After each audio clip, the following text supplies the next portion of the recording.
Senin için yaşarım. Her seherler o yanımda sevin duyuyorum. Neretsem ayli asmana seni görürüm.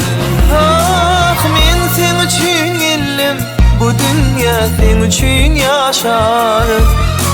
Her seherler o yanımda sevin duyuyorum.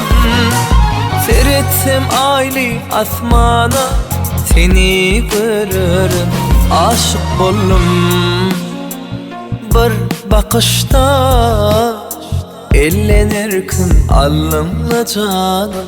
Hayran oldum şol bakışta, ennesin ki gücüm kararım. Men sen için geldim, bu dünya sen için yaşarım. Her seherler o yanımda sevin duyuyorum.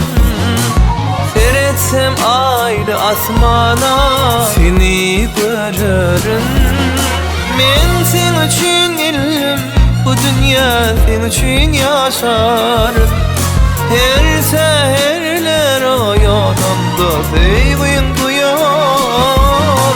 Seyretsem aylı asmana seni görürüm.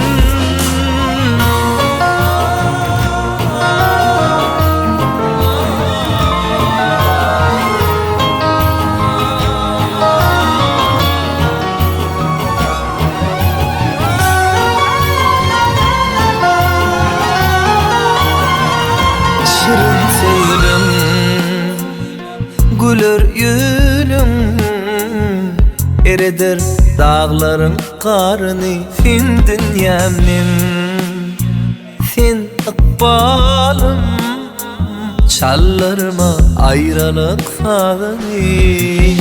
Men sen için geldim, bu dünya sen için yaşarım.